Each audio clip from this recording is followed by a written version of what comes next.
Hello, thank you very much for joining me. Today I'm in northern Mitrovica, which is in Kosovo, which is part of Serbia, despite what NATO and some other people may tell you. And a very interesting experience. I come from Northern Ireland. I lived in Northern Ireland for almost 30 years. And I'm amazed at the similarities, because the situation here is we have a town which is split by a river and a bridge. One side of the river are 120,000 Muslims, and on the northern side, where I am, there are approximately 20,000 Christians, maybe not even as many as that. And on this bridge in between, there has been fierce battles, people killed, as the Christians have tried to defend themselves from being overrun. Now, what am I talking about? Am I talking about something that happened in the Second World War? No, I'm talking about now. I'm talking about today. Today. Last night I was on the bridge, there was elections, there was people firing guns in the air and things like this. This is now, this is 2017. The town was split after the war in Kosovo, where NATO intervened to back up the Muslims against the Christians in 1999. A war which 15,000 people died. It's not a small thing, this is a big thing, but it's part of history that nobody gets taught about in the West. And the town is split. And it's very, very, very scary situation, because on that other side there are multitudes of Muslims, and they've been drafted in from Albania, backed up by the Turkish military, been given hardware. Their police are, they're like a paramilitary force, they're like an army. Everything's been poured into this. And on the other side there is mosques everywhere, hundreds and hundreds and hundreds of mosques everywhere. But there's still some Christians live over on that other side, in the countryside.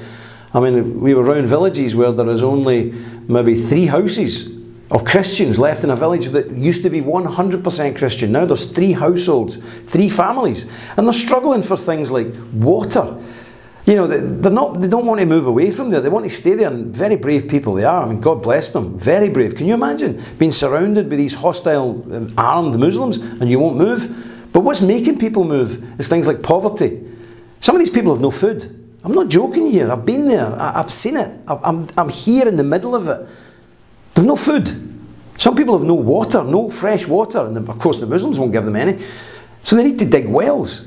So I've came here with some other organisations to provide aid, and we've just provided enough aid for one Christian family to bore a well so they can be assured of water, and they will stay there. They will stick it out there. They will be there until the death. Death's a real possibility, but they need aid, they need wells, they need food, they need distribution networks of the aid. And thankfully the Orthodox Church has occupied that role. So today we've been around several monasteries, and we've done our best to contribute to the general aid relief fund. And the monks then distribute that aid to the small Christian enclaves that are really out there. It's like the Wild West, folks. I ain't joking. It's really like the Wild West. It's scary. I mean, could I live there? I don't think so. But some people are tough enough that they are staying there, and they're sticking to their guns. But we have another problem. These people have been emboldened by the support of NATO, by Bill Clinton, by Tony Blair before, and the constant support of NATO now. They've been emboldened. So they're gearing up. We've seen this. I've seen this with my own eyes. They're gearing up for an invasion. They're gearing up to come across that bridge. They're gearing up to sweep the last remnants of the Christians out of that part of holy Serbia. And you've got to understand, Kosovo is part of Serbia, always has been.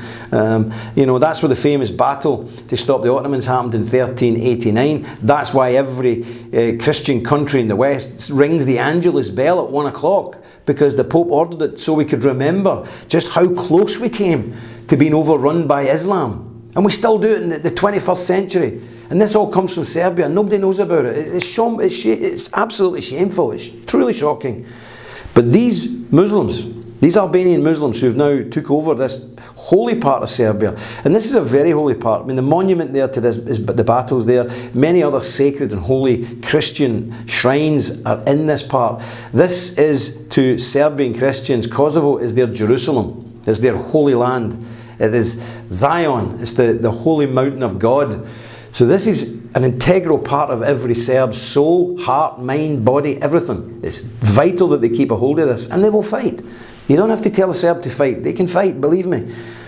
But they need assistance, and they need help. And we now see that there is a huge armed build-up on the other side, and at the moment they can sweep across that bridge, sweep across northern Kosovo and clear the Christians out in a matter of hours, because they've been abandoned by the West completely, and abandoned even by, sadly, some of their elements in their own government.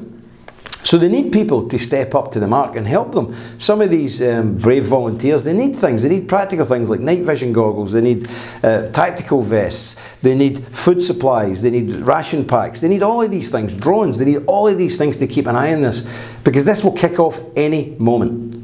And then what do we do in the West? Say, oh my goodness, what's going on? Look at this. The Muslims have cleared out the Christians. And this will be the first time in hundreds of years that the Muslims have really swept into Christendom. We see the wars in Syria and all the rest of it. Well, they're kind of far away and quite foreign. This ain't far away. This is in the heart of Europe. This is the heart of Europe. And from the Turks' point of view, this is unfinished business. This is them making up for what they couldn't do 400 or 500 years ago. Now they're sweeping into Europe. And remember, in Western Europe, we already have gigantic Muslim populations, 70 million. When these Muslims sweep up from Albania and sweep through Kosovo and into this Kosovo, Serbia, what do you think the Muslims in the West will do? Can you imagine we could be caught in a pincer movement? So this is not just the Serbs' fight. This is our fight. And this is getting real now. Forget terror attacks and these things. Yes, people die. It's very sad, but we're talking about dozens of people. When this happens, we're talking thousands of people. We could be talking 10,000s. We could be talking about hundreds of thousands. So look, it's as simple as this. You either help these guys hold the line.